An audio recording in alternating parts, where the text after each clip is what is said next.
Good morning. Good morning. We're back with Cooking with Caramel. Yeah, it was a nice rainy day here in northern Idaho. I'll tell you that. There's no snow out there today. No, it is all rain, which Yes. is really unusual for this time of year. Yes. It usually is all snow, but it feels like March. Yeah, it really does. We're just talking about it feels like spring. So maybe in March it'll feel like May. Yeah. Yay. So I'm super proud of Stephanie too, because last week she was telling me how nervous she was about doing her own recipe challenge, and today she came in very happy with her results. So we'll see. Yeah, I made it once so I could take pictures of it. So I tried it 2 different ways. So the first time I did it, it is exactly how the original recipe called for it. Mixing it in a mixing bowl, and you add 1 egg at a time and completely incorporating it. And then I started reading through the reviews, and so many people are like, I love this recipe, but a way easier way to do it is to put everything into a blender and blend it together, and that way it pretty much eliminates the possibility for some of your cream cheese to stay lumpy. So that is what we have to reveal, and when we slice it and taste it, we'll tell you whether or not what the differences are. So there were a couple little cream cheese lumps in my first attempt when I just did it with the mixer. So we'll see when we cut into the second one if there's going to be any lumps. But I'm going to show you the blender way today, because after doing it both times, I did see that there were no lumps when I used the blender when I poured it into the thing. So I'm anticipating that is the way to go. Perfect. Yeah. Something that we want to address with everybody before we get started is that this is not our commercial kitchen. Yes. No. This is my mom's kitchen, my mom and Yes. dad's beautiful kitchen that they graciously let us use every week to film in. Yes. So we get to introduce foods here that we do not have in our shop. Our shop does not have nuts, and it does not have flour. So or soy or any of those other allergens. It doesn't even have eggs. Yeah. So the only allergen that it has is cream, cream and butter that we use in our caramel sauce. So that is in our commercial kitchen, which is completely separate. Miles away from here. Completely separate from this space here. Yeah. So we get the liberty to have more fun and experiment with different foods and incorporate some things that would be potential allergens for some people that are not in our shop. Yeah. So We have hairnets, we have gloves, we have face masks. We are very, very sufficient in everything that we do at our shop, and we don't. I mean, there is never any nuts or eggs or soy on the premises, you know. So just so everybody knows this. Yeah, this is just where we get to have fun and share with you guys what Stephanie makes every week, and I just get to talk to you guys and entertain you. And you do a great job. Yes. No, she's my. Yeah. I don't want to jump in and start talking. Yeah, she does. She's like, okay, Stephanie's concentrating. I better start talking. I see Stephanie biting her lip, and it's time to start talking. That's right. Yeah. Thank you. Yeah. You know me. Yes, I do. Okay, so we're gonna get started. This is I'm doing a Chipotle flan, caramel flan today. This can be this recipe you can use any of our caramel sauces, is what I'm trying to say. Yes, So very versatile. I've got my caramel sauce. I warmed it up in just a hot water just to get it nice and liquidy, because we are going to take our caramel, and it's going to be easier if I undo the lid, and I am going to coat my 8-inch cake pan with some caramel sauce, and I might end up putting a little bit more of that, and I'm just going to continue to swirl it around until it completely coats all of the, ooh, look at that, I can use the camera and do this, and it's not going to fall on the counter. We have gained skills. We have. I've been trained in Jedi. I'm actually glad that Stephanie had that over there in that warm water, because that brings me to separation. If anybody has a bottle of caramel and it starts to separate, that is a natural process, and it happens because we don't use any preservatives in our caramel sauces. So you can just pop your bottle in a warm thing of water just like she did, and then shake it to reincorporate it.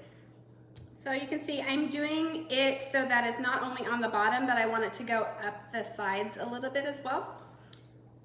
So I'm just going to continue to swirl that until it's completely surrounded and circumference and Yes. I was an English So the major. whole Can you tell? So the whole circumference is Coated. yes. Yeah. So about maybe a third of the way up. Yeah. Okay, so that is, and I'm just gonna swirl it. So that is what the bottom of your pan looks like. Super simple. So I'm gonna just set that aside, and then we're gonna get to probably the easiest dessert I've made as far as preparation. It's like seriously, you dump it all in the pot and then you blend it for a couple seconds and pour it in the pan and you go. So Nice. It's pretty simple. Yeah. And for those of you that, I know that people that have never had the Chipotle sauce before, a lot of people look at me like, it's what? So the Chipotle sauce, first off, I would say it is not spicy, it is smoky. There's a little kick to it, like after you taste it, there's a little kick, but I would definitely say it's smoky. It's one of my favorite flavors, and I am not a spicy person.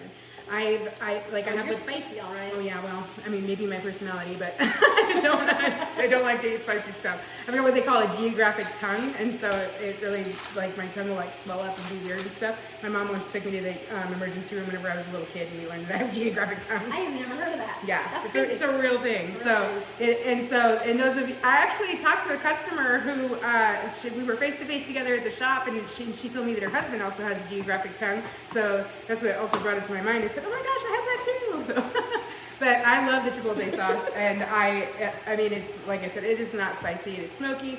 It is one of my favorite flavors because it is so versatile. You can use it with brownies or flan, or you can use it to roast vegetables, to glaze your ham. Chipotle is an amazing flavor. There's a lot of people that use it in their coffee too. Yes. A lot of people that put it in their coffee. Okay, so I guess I should tell you what I'm doing here. I am sticking one full brick of cream cheese into my blender. Along with that, I am pouring in a can of evaporated milk. We're going to pour in a can of sweetened condensed milk. Let's see that there. So we're going to pour that in. I'm going to add 5 eggs and a teaspoon of vanilla, and that's it. Yeah, talking about versatile with caramels. I actually made a bunch of the brownie cookie dough cookies that we made last week, and I used the different caramel sauces. It was delicious with all of them. So What was your favorite? the chocolate. I was gonna. Yeah. I'm glad you mentioned that because I was thinking, ooh, chocolate would be really good. Yeah, with this. chocolate. It was because the chocolate resembles brownies so much, like it resembles brownie batter, and so I think the chocolate in there with the brownie and the cookie dough, it was just like kind of just brought out more of the chocolatey flavor. yeah, but they were all good. So okay, so there goes my sweetened condensed milk. Now I'm going to add my 5 eggs. And both my eggs and my cream cheese were at room temperature. I just think that helps to keep it smooth when you're mixing it so it doesn't seize. The cold eggs going in won't like seize up the cream cheese. So I'm going to try not to get any shells in here because flan is meant to be creamy, not crunchy. No crunchy flan here. yeah. Okay, and there's egg number 5, and then we're going to put in Stephanie's got her own little my measurement system system of over here. vanilla. That's about a teaspoon. This again is not what we do in the shop whenever we are making caramel. Okay, we do not just eye things. Every recipe is the same every time. It is how the caramel got created, though. Yes. I had to go back in and then remeasure everything. Remeasure the idea of okay, yeah. this is about how much I pour in. So instead of pouring it in the pot, I poured it in a measuring cup, and then we got our measurements down and documented. Yes. So. Which is the way that I have to do things. I will never get the same recipe twice if I don't do it like So, that. okay, so everything is in our blender. I'm going to stick it on here, and we're just going to blend it on high for a couple of minutes until it's nice and smooth, and good to go. How big and deep is the baking pan? How big? Okay, so this one right here this is an 8-inch cake pan, so that's about 2 inches deep. Yeah. And it will fill the whole thing. So if you've got a 9-inch baking pan, it's going to not fill it as as much as the 8-inch. As high. Yeah. Yeah, as much. So, good question. Yes. So while she's doing that, I am going to invite everybody, if you do not receive Stephanie's weekly recipes, she puts out a new recipe every Monday. It comes through email, and you can get signed up through that on our website at caramelkitchen.com. I put a link to our website that's beneath the link to this recipe, and you can just go on there. You can sign up to get Stephanie's weekly emails, and you can also, while you're there, leave a review for your favorite caramel sauce. Every week we do a drawing, and we give away a bottle of caramel sauce. I put all of the new reviews into this, and we do a drawing every week. I'll have to say that your volume perfectly matched, went up and down perfectly with the volume of the blender. Well done. Yes. Okay, I've so been learning. we've got our pan, and we're gonna cook this in a water bath. So I've got my roasting pan that is wider in diameter than my cake pan, and in the bottom of it I have a damp washcloth. So I'm just gonna coat the bottom of my pan with a washcloth, and I'm gonna stick this pan on top, and that damp washcloth is going to prevent any scorching from the bottom of our pan. So it's gonna keep it moist in there and prevent the bottom from scorching. So that's layered in there, and then we're gonna take our filling, and you're gonna notice that when I pour it in, just because of how it pours in, there's gonna be some caramel that rises, and that's okay, because when you pull it, take it out of the pan, you'll be able to spread it around on top anything that might have shifted when you pour this in. So we're gonna, and you can see there's like no lumps in that. Yeah. It's completely smooth. Yep. Which is nice. I only see a little bit of caramel rising to the top. Yeah, too. there's not So, much. The one I did yesterday, a little bit more came in. I think my caramel was a little warmer, so it came up. Okay, so this is almost to the rim. I don't know that you can see that. You can maybe see that. Now I have a pot. It just came off of boiling, and I'm going to fill the outside of my larger baking dish with this hot water about halfway up. Am I getting close enough to you? Yep. Do you feel me? Yes. Like I'm leaning into you. I'm used to her, so. I feel like I think I'm invading your personal space here. Sorry. Yeah. Okay, so that's about halfway up the pan. And we are now going to carefully move this to our oven. It's preheated at 350. It's gonna take about, the original recipe said 50 to 60 minutes.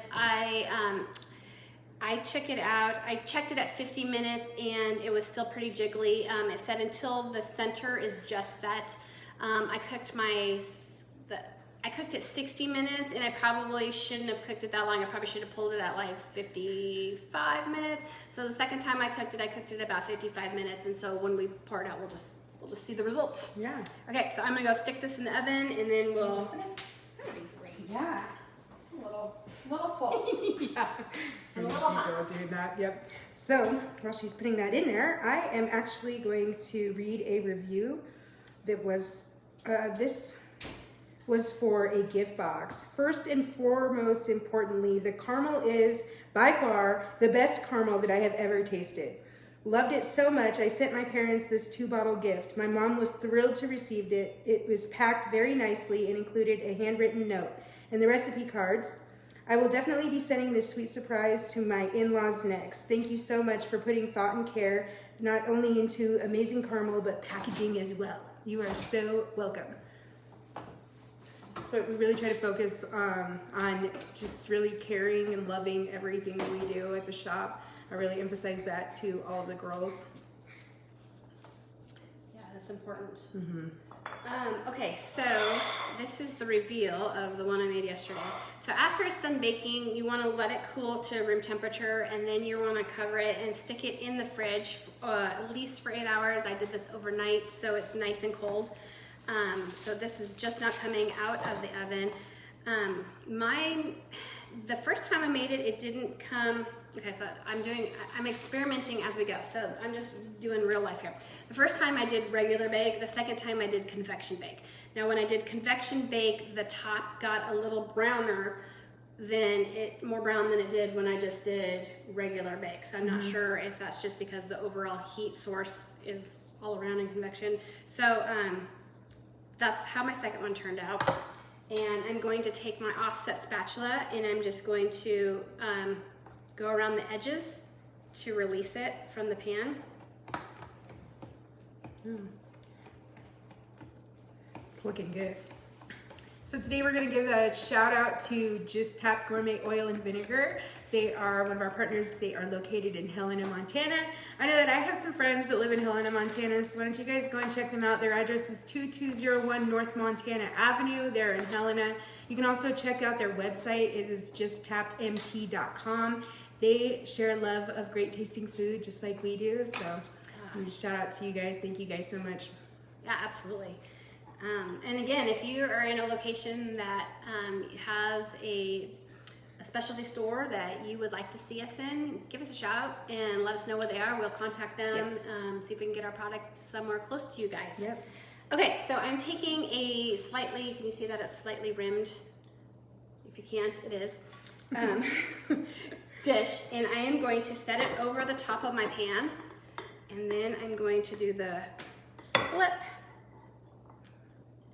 And yesterday, or the last time I did this, a couple days ago, I just had to flip it? I had to I'm like, okay. Yeah. There's a little section there with a caramel, and you just kind of gotta. We need that big rubber hammer that we have at the shop. I know. So I'm like, okay, this is gonna work, because Yeah. I worked the first time, and of course on the TV. Yeah. You don't want to. We're gonna get it out of there. Well, Elizabeth's going to talk to you for a few minutes Yeah. while I manipulate my flan. Yeah, so I'll read you guys another review here that I've got. It's for the bourbon caramel sauce. This is from Judy Cunningham. She says, "Holy moly," with an exclamation mark. "I am hooked," in capital letters, "on this flavor. I now eat an apple every night, so I have an excuse to have your caramel every day. I got a gift box and 2 other bottles for Christmas. It was on my wish list." Thank you so much. And that is, she's talking about our bourbon caramel. Our bourbon caramel is actually our second best seller. It is delicious. And yes, all the alcohol is cooked out of it. For some reason, that is a question that I receive quite often. No, your children will not get drunk if they eat the bourbon caramel sauce. They will not. No. Ooh, look what happened. It did. Yeah. So it did. I just had to, okay, so this was the little trick. I basically just had to pull up just a little bit on one side of it just to kind of Oh, because there's like the section in there. The little section in there. Kind of, kind of like a can of refried Yeah. beans.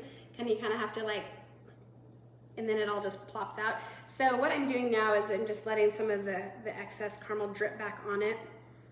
And set that there. And you can see that just like a regular flan, it leaves the caramel a little bit liquidy. Yeah. So that you can take your offset spatula and kind of drizzle some of it over the edges if you'd like. No, I was already proud of Stephanie. Now this is like in my face and I'm like, oh, No. wow. Seriously. I know. I mean, this is how easy it is. Right? Looks great. Yeah. Hopefully it tastes good. I know. We'll find out here in just a Yeah, second. give you guys a live review. That's right. Yes. Oops, I'm gonna go over here and get my plates and we'll slice it up and you guys can see what it looks like on the inside. Yeah. While she's doing that, I'm going to do the caramel giveaway drawing. Reviews on here. Make sure you get your reviews in. We'll take Facebook reviews. We'll take reviews on our website. We'll take Google reviews. You can email us reviews and Yeah. we'll still post them. I mean, we just want to hear the love. And thank you so much for people who have emailed me and said that they've tried some of the recipes that we've been posting. That means a lot. It's super encouraging to hear Yes. that you've tried it. I would love to know any tweaks that you have. If you have any tips that worked well for you, so we could pass those on to you. I can try some new things too. I am not a professional baker by any means. I have no professional training. But no. So I'm constantly reading reviews and reading comments that people write when they've tried a recipe, so I can just do try and do things better and make it easier and tastier and all that kind of stuff. So I love hearing from you guys. Yeah, me too. The thing is that, and also, I mean, I made those cookies last week, and what I will say is that they are like deadly delicious. Those cookies that we made last week. If you need to jump back and see it, we do have it on our Facebook page. You can watch it on our YouTube channel. But those cookies that we made last week, oh my goodness, to die for real. So Michelle Starkey, from a Google review, you get a free bottle of caramel. I will be contacting you later on today. I can find you and getting you on there. See what flavor you'd like. We even let you choose your own flavor, and we pay for shipping as well. So yeah, smoking deal. Yep, smoking. Okay, so here we go. Yum. This looks super creamy and delicious. Yeah. So check that out. Yeah. Wow. Nice. It's like jiggling around, just looking all Wee little wobble, but they don't fall down. Yum. So, you want to try it? Yes. I know. I even used Chipotle because I know it's your favorite. Yeah. Yum. You can tell me what you think. Oh my gosh. Mm-hmm. So I do know that there's two different types of flan. This is considered a cheese-based flan. There's others that are more of you like cook the custard, you cook the eggs and make a custard, and that's your flan. I didn't necessarily know which one I was doing or know the difference between them. I just went with a recipe that had a ton of good reviews, and so I'm like, that's my winner. Yeah. But then I, obviously started learning more about flan. So for the purists out there, you know that want a custard based, the same technique. I mean, you can make whatever flan you want. Just know that our caramel sauce saves you the step of having to make caramel. And burning sugar. I mean, so many people on those reviews were like, I can't get the sugar from keep it from crystallizing. I can't keep it from burning. I'm like, we solved that problem for you. Yep. You just warm it up, pour it in, swirl it around, and it has just these amazingly beautiful results. I mean, that is, you can see the caramel running down the edges. I don't want to risk dropping it on the counter, but yeah, and our caramel is, I mean, technically it's homemade. That's what it is. Since we don't use any preservatives, we cook it in big copper kettles. We just make bigger batches of it, the same way that, you would do it at home, and we've got the best recipe, so. Yeah, so yay. Yep, yay, save everybody the time. So this is our recipe challenge for the month. So I am challenging you to go and make this and take pictures and post it to our website with a little hashtag, Carbell Kitchen CDA flan challenge, I think it is. This is delicious. I cannot stop eating it. And it's easy. I mean, if you need a make ahead dessert, this is super simple. You saw how, we are even underneath our normal time that we normally, the longest part of it is baking it and letting it sit in your refrigerator overnight. Yep. But I was amazed at how easy it is. So, it is so good. So yeah, give it a try. We will be giving out caramel for those of you who take the challenge, make this dessert, and post it and tag us. Yes. Yeah. For sure. So, okay. Happy Tuesday. Anything else? Happy Tuesday. Have it covered? Yep, we got it covered. So yeah, thank you guys for joining us. Thanks, for everything you guys do. We really appreciate you guys. I did mention on a post earlier this week that Christmas may be over, but birthdays are not. Yeah, and Valentine's Day is coming up. I'll tell you what. These caramels with, or the gift box with some flowers, that would make me happier than any of those Russell Stover's chocolates out there. So yeah, get your Valentine's Day gifts. Absolutely. Yep. Awesome. All right, guys, have a great Tuesday, and we look forward to seeing you again next week. Yeah, we'll be here. See ya. 10 a.m. Pacific time sharp.